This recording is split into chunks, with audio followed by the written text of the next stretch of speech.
ನಿನ್ನೆ ನೀವೊಂದು ಮಾತು ಹೇಳಿದ್ರಿ, ಬಜೆಟ್ ಆದ ನಂತರ ಸಿಎಂ ಬದಲಾವಣೆ ಬಗ್ಗೆ ಚರ್ಚೆ ಆಗುತ್ತೆ. ಎಲ್ಲಿ ಯಾವಾಗ ಹೇಳಿದ್ರು? ಎಲ್ಲಿ ಬಂದಿರಬಹುದು, ನಾವೆಲ್ಲಿ ಹೇಳಿದ್ವಿ ಹಂಗೆ? ಆ ಥರ ಯಾವುದು ಇಲ್ಲ, ನಮ್ಮ ಹಂತಲ್ಲಿ ಏನೂ ಇಲ್ಲ ಅಂತ ಹೇಳಿದ್ದೀವಿ.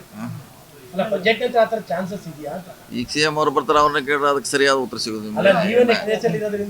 ಇಲ್ಲ ನಾವು ರೇಸ್ನಲ್ಲಿಲ್ಲ, ನಾವು ರೇಸ್ನಲ್ಲಿ ಇಲ್ಲ, ಎಲ್ಲೂ ಇಲ್ಲ. ಈಗ ನಿಮ್ಮ ದೊಡ್ಡವರು ಬಂದ್ಮೇಲೆ ಅವ್ರು ಕೇಳಿದ್ರೆ ಕರೆಕ್ಟ್ ಉತ್ತರ ಅದು. ಇಲ್ಲ ಇಲ್ಲ ಇಲ್ಲ, ಆ ಥರ ಇಲ್ಲವೇ ಇಲ್ಲ.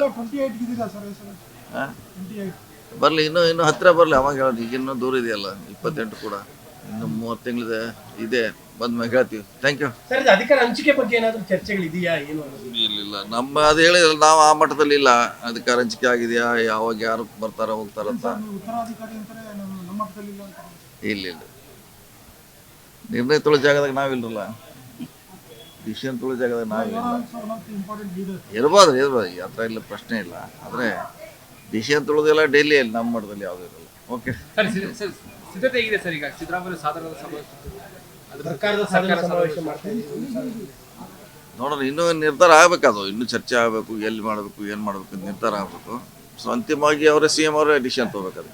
ನಾಳೆಗೆ ದಾಖಲೆ ನಾಳೆ ಹೈಯೆಸ್ಟ್ ಚೀಫ್ ಮಿನಿಸ್ಟರ್ ಎಷ್ಟು ದಿನ ಬುಧವಾರ ಸರ್? ಅದು ಎಷ್ಟು ದಿನ ಹೋಗ್ಬೋದು ಸರ್ ಆ ದಾಖಲೆ? ಕೇಳ್ಬೇಕು ನೀವು, ಅವ್ರನ್ನ ಸಿ ಎಂ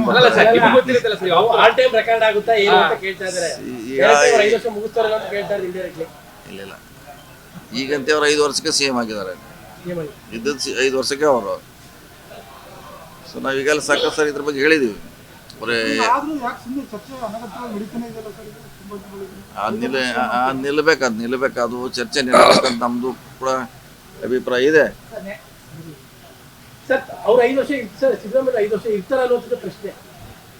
ನಾವೆಲ್ಲ ಇರ್ತಾವ ಅಂತ ಹೇಳಿದ್ವಿ, ಅವರು ಹೇಳಿದಾರೆ ಸ್ವಂತ. ಅವ್ರು ಹೇಳಿದ ಮ್ಯಾಗ ಮತ್ತೆ ಇನ್ನೇನು ಅದು ಅಧಿವೇಶನ ಹೇಳಿದ್ರು ನಾನೇ ಇರ್ತೀನಿ ಅಂತ. ಮತ್ತೆ ಇನ್ನಿನ್ನು ನಾವೇನು ಹೇಳಿದ್ರೆ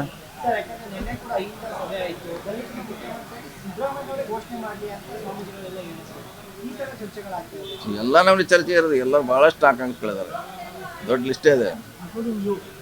ದೊಡ್ಡ ಇಲ್ಲ, ನಮ್ಮ ಹತ್ರವಾಗಿಲ್ಲ. ನೆಕ್ಸ್ಟ್ ಅದಿನ್ನು ಚರ್ಚೆಗೆ ಬಂದಿಲ್ಲ, ಚರ್ಚೆಗೆ ಬಂದಾಗ ಅದ್ರ ಬಗ್ಗೆ ಹೇಳ್ತೀನಿ.